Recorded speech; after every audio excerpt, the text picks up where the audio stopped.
สบายดีท่านผู้ชมมีทักแฟนเพลงแฟนรายการมูเพื่อนอยู่ในเฟซบุ๊กของเมฆลาสบาพรทุกท่านโดยเฉพาะเป็นนักล่าฝันที่เดิมพันด้วยเสียงเพลงเนาะวันนี้ค่ะพระเจ้าเมฆลาสบาพรมาในโครงการคลิปฮอตโคเวอร์เพลงฮิตเนาะซึ่งว่าโครงการนี้เขาได้รับการสนับสนุนจากนี่เลยเนาะอาหารเสริมขับไล่ไขมัน SP สามารถที่จะคุมน้ำหนักของท่านให้คงที่ได้เพียงแต่กิน SP ก่อนอาหารครับนักๆ1 เม็ดเท่านั้นก็จะสามารถเพลิดเพลินในการกินได้เลยโดยที่ว่าไม่ต้องเป็นห่วงว่าน้ำหนักจะขึ้นหรือว่าผู้ใดที่ว่ามีน้ำหนักเกินอยากลดน้ำหนักเพียงแต่กิน SP ทุกมื้อละเม็ดก่อนอาหารครับใดก็ได้เนาะติดต่อกันแล้วออกกำลังกายควบคู่เท่านี้ก็จะได้หุ่นฟิตหุ่นเฟิร์มกลับขึ้นมาคือเก่าแล้วเนาะ SP ดีแนวใดแม่นบ่ SP มีดีตั้ง5อย่างเนาะ1 SP สามารถที่จะซอยดักจับไขมันที่กำลังกินลงไปบ่ว่าจะไขมันจากแป้งไขมันจากซีสจากเนยจากสัตว์ต่างๆที่เขากำลังกินลงไปนี่นะเนาะให้ออกไปตามระบบขับถ่ายดังนั้นจึงว่ากิน SP ไปก่อนแล้วน้ำหนักบ่ขึ้นแน่นอนเนาะอันที่2 SP ไปซอยเผาผ่านไขมันที่สะสมในร่างกายของเขาให้ออกมาทางเหงื่อเนาะเขาจึงแนะนำว่ากิน SP แล้วออกกำลังกายควบคู่เท่านี้ก็จะได้หุ่นฟิตหุ่นเฟิร์มกลับขึ้นมาอีกเทื่อนึงแล้วอันที่3 SP ซอยกระชับรูปร่างเขาให้แน่นให้ฟิตให้เฟิร์มก่อนเก่าอันที่4เนาะSP ไปซอยบำรุงผิวพรรณของเขาให้เนียนให้ใสบ่ให้แห้วแห้งเนาะอันที่5ดีเลิศเลย SP มีดีท็อกในโตเนาะและยาทำอิฐนี่ SP จะไปซอยล่างน้ำใสเฮาไปปรับเรื่องระบบขับถ่ายซึ่งบางคนเฮาบางคนก็กินน้อยกระตุ้ยเพราะว่าหยังกินแล้วบ่ขับถ่ายออกมาหน้าตาก็บ่สดชื่นน้ำตึมอีกเนาะแต่ SP มีดีทั้ง5อย่างดังที่บอกไปบางนึงนี่เนาะถ้าอยากได้ SP ไปซอยในเรื่องของการเบิ่งแยสุขภาพร่างกายของท่านเนาะอยากจะหุ่นฟิตหุ่นเฟิร์มได้คือเก่าก็สามารถที่จะโทรหาเฮาได้ที่030 940 535 WhatsApp ที่596666866เนาะ SP ใจดีส่งฟรีฮอดเหือนเนาะ SP ได้สนับสนุนโครงการดีๆจังซี่เนาะให้เงินรางวัลมูลค่าสิ่งชนะเลิศเนาะไปเลย5 ล้านกีบเนาะแต่จากนั้นจะได้อัดซิงเกิลเป็นของตนเองนำตึมอีกว่าสิซะเนาะก่อนที่พวกเขาจะไปเริ่มการแข่งขันอยู่ในอาทิตย์ที่3ของเดือน9เมษายนขออัปเดตเกี่ยวกับผู้ชนะอยู่ในอาทิตย์ที่2ของเดือน9กันแล้วกันนั่นก็คือสาวคนนี้เนาะสาวนาฮักเสียงดีเนาะมาจากเซกองเนาะนั่นก็คือ A1 น้องวรรณภาสุวรรณราชนั่นเองเนาะที่ว่าได้รับคะแนนแซฟไปหลายก้อนหมู่อยู่ในอาทิตย์ที่2ของเดือน9เข้าไปสู่รอบแซมอยู่ในท้ายเดือนแข่งขันอีกเทื่อนึงว่าจังซี่ซะเนาะสำหรับผู้ใดที่ว่าต้องการอยากจะเข้าร่วมกับโครงการนี้ก็อย่าลืมกันแล้วกันเนาะอัดคลิปความยาวบ่เกิน2 นาทีเพลงที่จะมาcoverต้องเป็นเพลงลาวเท่านั้นห้ามแต่งตัวโป๊ห้ามนุ่งเครื่องอนาจารเนาะแล้วผู้ที่จะส่งเข้าร่วมโครงการเฮาต้องบ่เคยอัดแผ่นเสียงมาก่อนแล้วก็ส่งมาที่ Facebook ของเมฆลาสบาพรนี่ได้เลยเนาะแล้วก็อย่าลืมกดติดตามเพื่อที่จะเบิ่งการแข่งขันอยู่ในแต่ละอาทิตย์ไปว่าจังซี่ซะเนาะตอนนี้พวกเขามาเปิดการแข่งขันอยู่ในอาทิตย์ที่3ของเดือน9กันแล้วกันเนาะเฮามาเริ่มจากหนุ่มคนนี้เลยเนาะหนุ่มคนนี้หน้าตาดีเสียงดีแล้วเคยแข่งขันกับพวกเขาเข้าไปอยู่ใน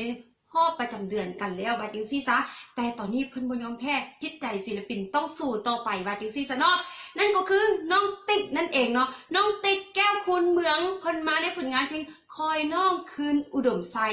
จากเมืองปากซองแขวงจำปาสักเนาะแล้วก็ติดตามมาด้วยสาวน้อยที่มานำความมืดว่าจังซี่ซะเนาะมาในผลงานเพลงคนไก่บ้านของแหล่ลำเซเนาะนั่นก็คือน้องเป้เพชรสมภูจากแขวงสยบุรีแล้วก็ติดตามมาด้วยหนุ่มคนนี้เลยเพิ่นจะมาในผลงานเพลงกระป๋อมเปลี่ยนสีของกีโต้เนาะนั่นก็คือหนุ่มคำสอนจากเมืองไซแขวงอุดมไซนั่นเองเนาะ3 คลิปนี้พร้อมแล้วที่จะมอบเป็นความสุขดีๆให้กับทุกท่านไปชมพร้อมกันเลยเจ้ายืนคอยน้องด้วยความห่วงใยสาวอุดมใจแฟนอายเจ้าไปไกลห่างปล่อยให้อายเหงาคอยเจ้าด้วยความอ้างว้างวันไปเจ้าให้ความหวังคอยนางจะหวนคืนมายืนคอยน้องอยู่วัดผู้ทางสายลมโดยพัดให้สั่นจนหลังน้ำ ตาเจ้าไปอยู่ใสมือใดจะหวนคืนมาน้องลืมคำมั่นสัญญาหรือว่าน้องไปนี้ไม่บนบังไฟเงาหลายบ่มีเจ้าเคียงน้องอยู่ในเวียงหรืออยู่สวรรค์แดนใต้แดนดินเหนือน้องเบื่อไปแล้วหรือใดเบื่อคนจนคืออายจึงได้มีใหม่มาก่อนขอวอนไหวพระเจ้าสิงคำด้วยดลงามคำตาดำขึ้นบ้านเถิดน้องเถียงหน้าหลังเก่าคอยเจ้าด้วยความหม่นหมองทุกวันให้ตั้งตาคองคอยน้องคืนอุดมใจสิไกลไหลดินน้ำตาไหลลินยาวยาวสิได้จากบ้านเฮาไปอยู่บ้านเพิ่นแล้วเด้รถเล่นทางลาหัวใจข้าสิพังเพสิไกลทินลำเสพอปานใดเด้สิได้กลับเอาคนนำมาส่งน้ำตาไหลลงอาบหน้าตอนที่บอกมาน้ำตาแห้งไหลยาวยาวคิดทอดอีพ่อคิดทอดอีแม่ลุงป่าคิดทอดถิ่นลำเนาคิดทอดผู้บ่าวที่เคยรักกันอยู่ห่างไกลหัวใจเป็นทุกข์บางคนคงคิดว่าสุขความจริงทุกข์มากกว่านั้นหาเงินเดินไกลแต่ใจพัดคิดทอดบานให้คิดเบิ่งกันแล้วกันมันทรมานสันใดแท้แม่จำเป็นจำใจต้องห่างไกลกันก่อนเพิ่งยามหลับยามนอนไหววอนถึงคุณพ่อแม่ลูกหาเงินได้ย้ำใดสิกลับมาแวะสาธุบุญคุณพ่อแม่หักษาลูกแม่ยามมือห่างไกล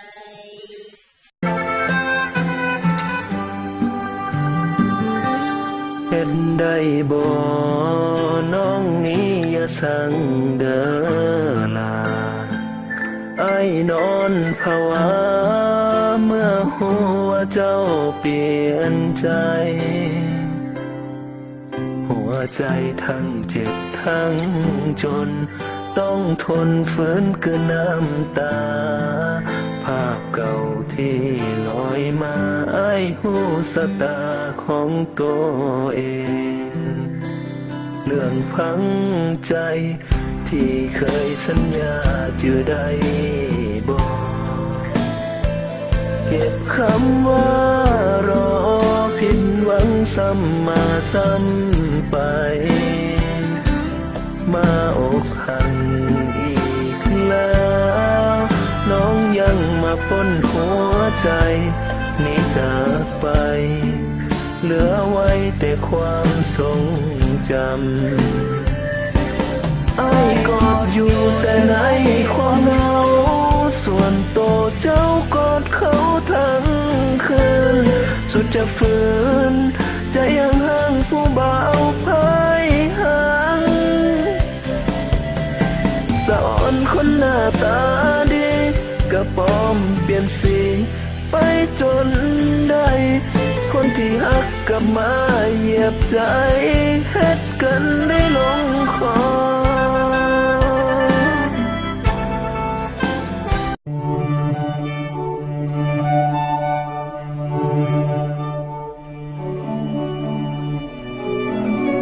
สะกดทุกองศาสง่าทุกกิริยา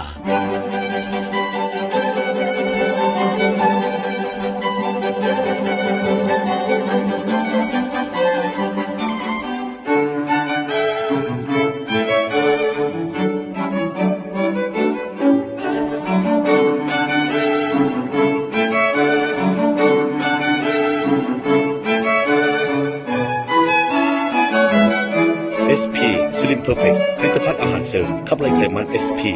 สิ่งดีๆที่มีไว้เพื่อแบ่งปันโทรสอบถามได้ที่เบอร์ 030999955 WhatsApp 02059666866 นำเข้าหรือจะจำหน่ายโดย บริษัทเมฆขลาขาออกขาเข้าเพียงผู้เดียวทั่วประเทศ พิเศษจะส่งฟรีทั่วประเทศนั่นก็ผ่านพ้นกันไปแล้วเนาะ3คลิป 3A เนาะมัก A ใด A1 A2 A3 เนาะมักเสียงผู้ใดสามารถที่จะแชร์ให้คะแนนกันไปเลยเพียงแต่ทานนั้นแชร์คลิปนี้ไปแล้วใส่รหัสว่า A ใดที่ท่านมักเนาะแล้วแคปหน้าจอที่แชร์ไปโพสต์ลงกล้องคอมเมนต์เท่านั้นเนาะ1แชร์1เฟซให้กับผู้เข้าออกแข่งขันได้1คน1คะแนนเนาะแต่1ไลค์คือ1กำลังใจให้กับโครงการดีๆจังซี่เนาะที่สนับสนุนจากนี่เลยเนาะ SP อาหารเสริมขับไล่ไขมัน SP Slim Perfect เราสามารถที่จะควบคุมน้ำหนักของท่านให้คงที่ได้เพียงแต่กิน SP ก่อนอาหารคับหนัก1เม็ดเท่านั้นหรือว่าผู้ใดที่มีปัญหาในเรื่องของน้ำหนักขึ้นน้ำหนักเกินอยากลดน้ำหนักอย่างปลอดภัยได้มาตรฐานสามารถที่จะให้ SP ไปซอยเพียงแต่กิน SP ติดต่อกันมื้อละเม็ดออกกำลังกายควบคู่เท่านี้เนาะก็สามารถที่จะได้หุ่นฟิตหุ่นเฟิร์มกลับขึ้นมาอีกทีนึงขนาดเมกะลา38 ปีแล้วยังนุ่งเครื่องเก่าที่เคยนุ่งมา20 ปีขึ้นหลังได้คือเก่าว่าสิซะเนาะเพราะว่ามี SP ไปซอยเนาะอยากได้ SP ไปซอยสามารถที่จะโทรหาเขาได้ที่030943535 WhatsApp ที่5966866เนาะ SP ใจดีเฮาส่งฟรีฮอดเฮือนถ้าว่ากิน SP แล้วมีอาการว่าวินหัวปวดหากนอนบ่หลับเนาะกินข้าวบ่แซ่บเนาะหรือว่าหัวใจเต้นแรงจังซี่สามารถที่จะส่งคืนเฮาได้เนาะเฮายินดีที่จะส่งเงินทานคืนอย่างแน่นอนเนาะ SP เฮาปลอดภัยได้มาตรฐานเพราะเฮาได้รับการยั่งยืนจากกรมอาหารและยาจากประเทศลาวนี่เนาะเฮาได้ใบยั่งยืนบ่แม่นเว้าแต่ปากว่าดีๆได้มาตรฐานเนาะแต่เฮาได้รับการยั่งยืนจากองค์การที่ว่าเพิ่นตรวจสอบแล้วว่าปลอดภัยได้มาตรฐานเนาะนี่คือใบยั่งยืนจากกรมอาหารและยาจากประเทศลาวของพวกเขาเนาะถึงความปลอดภัยว่าจังซี่จ้าและคุณภาพอันนี้กรมอาหารและยาจากประเทศที่ผลิตเนาะได้ยั่งยืนให้เห็นว่าโรงงานที่เขาผลิตนี่ได้ปลอดภัยได้มาตรฐานและได้ผ่านองค์การที่องค์การของรัฐได้คุ้มครองได้เบิ่งแยงเพื่อความปลอดภัยของผู้บริโภคว่าจังซี่ซะเนาะถ้ากิน SP แล้วมีปัญหาไม่คลายยินดีที่จะรับผิดชอบเนาะอันนี้เป็นสิ่งดีๆมาต้อนมาฝากมิตรทักแฟนรายการโครงการคลิปฮอตโคเวอร์เพลงฮิตของพวกเขาเนาะตอนนี้พวกเขาไปต่อกันอีกเลยยังอีก2คลิปที่จะมาแข่งขันอยู่ในอาทิตย์ที่3ของเดือน9เนาะเริ่มกับ AC กันเลยเนาะนุ่มใหญ่หัวใจมักเสียงเพลงเนาะเพิ่นมาในผลงานเพลงคิดฮอดสาวจูซัมเนาะนั่นก็คือนุ่มคำพันธ์สุบัณฑิตเนาะจากปากเซแขวงจำปาสักแล้วก็ติดตามมาด้วย AC เนาะนุ่มหนามนคนอารมณ์ดีเนาะเพิ่นห้องเพลงไปน้ำอุ้ยอารมณ์ดีฮิคิ้วฮิค้างไปพร้อมเนาะ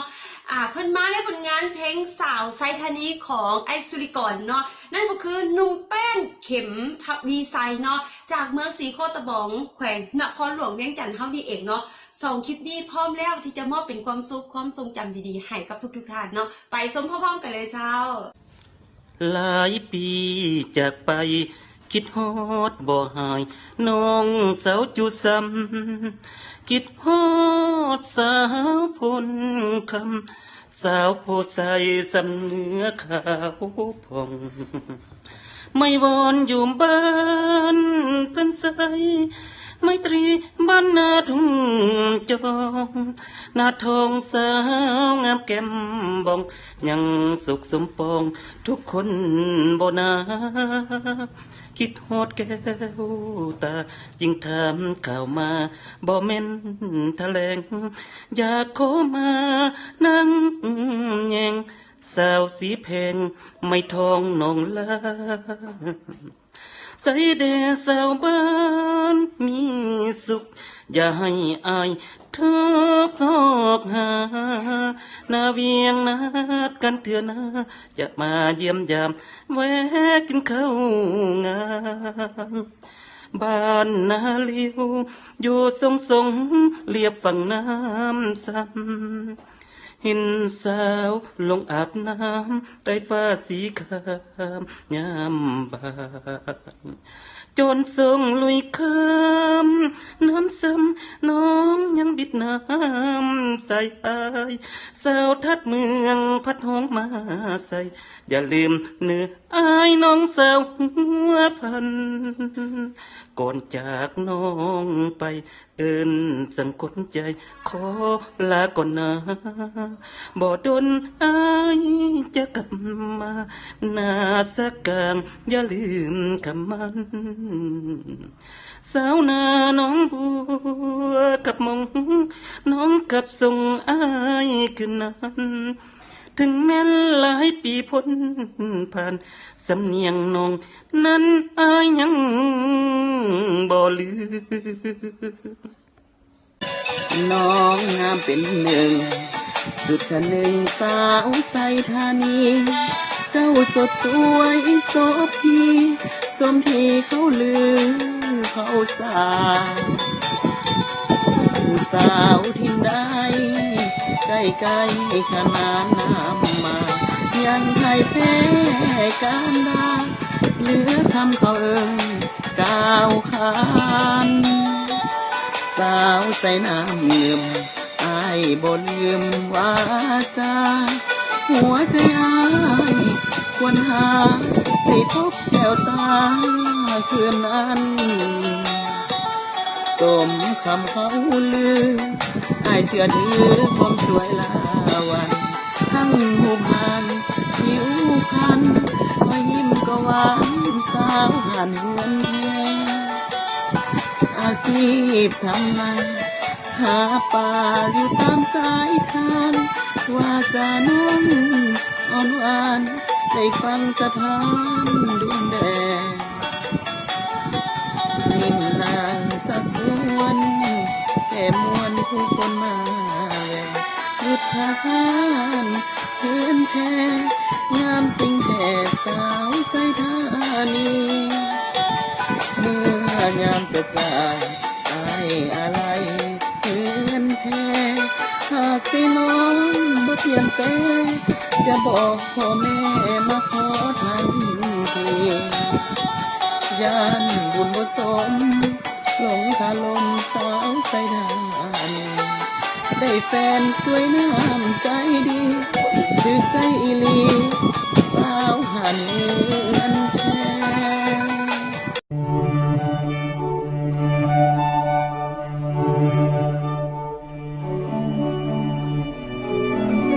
สะกดทุกองศา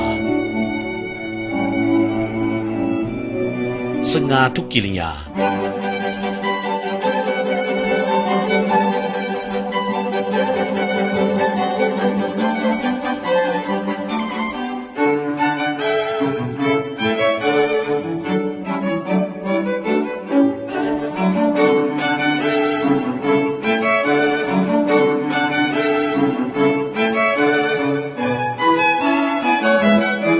SP Slim Perfect ผลิตภัณฑ์อาหารเสริมขับไล่ไขมัน SP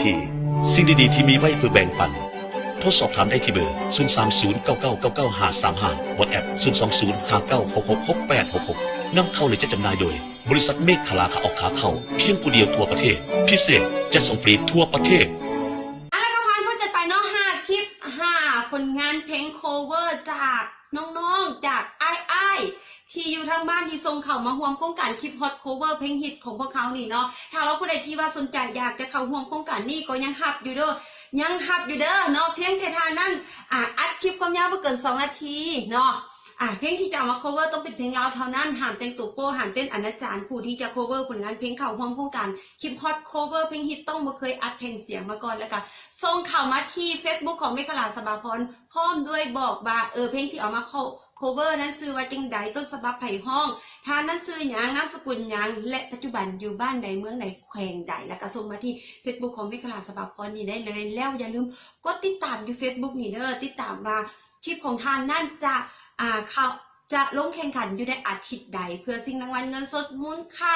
5 ล้านกีบนอกเหนือจากนั้นยังจะได้อัดซิงเกิลเป็นของตนเองน้ำตึงอีกเนาะได้รับการสนับสนุนจากนี่เลยเนาะโครงการดีๆจาก SP Slim Perfect เนาะอาหารเสริมขับไล่ไขมัน SP สามารถที่จะควบคุมน้ำหนักของท่านให้คงที่ได้เพียงแต่กิน SP ก่อนอาหารขับหนักๆ1 เม็ดเท่านั้นหรือว่าผู้ใดที่มีปัญหาในเรื่องของการขับถ่ายเนาะหรือว่ามีปัญหาแบบว่าน้ำหนักขึ้นน้ำหนักเกินอยากจะลดน้ำหนักเพียงแต่กิน SP ติดต่อกันทุกมื้อแล้วออกกำลังกายควบคู่ก็จะได้หุ่นฟิตหุ่นเฟิร์มกลับขึ้นมาอีกเทื่อนึงแล้วเนาะ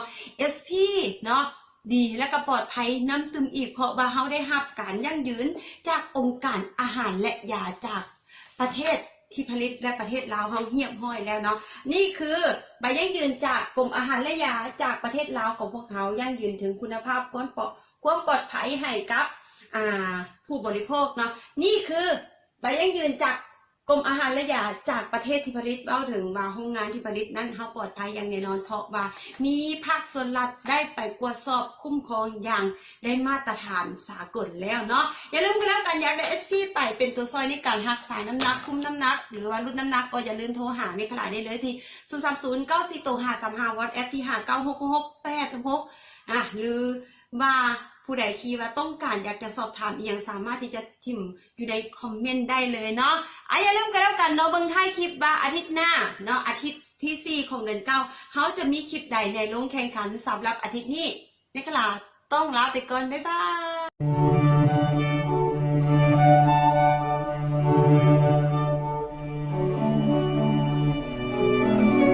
สะกดทุกองศาสง่าทุกกิริยา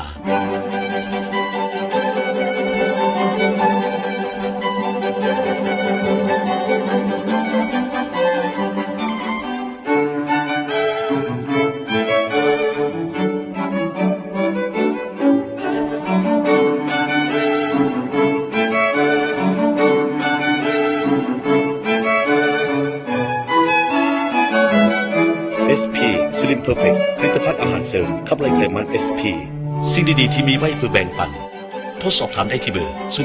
030999955 WhatsApp 02059666866 นำเข้าหรือจะจำหน่ายโดย บริษัทเมฆขลาขาออกขาเข้าเพียงผู้เดียวทั่วประเทศพิเศษจะส่งฟรีทั่วประเทศซึ่งสาเขียนคิ้วทาตามุ่งหน้าสู่หันบันมันกินเททอดกฐินให้สิ้นหัวใจมึนเมาพออยู่เที่ยงนาน้อย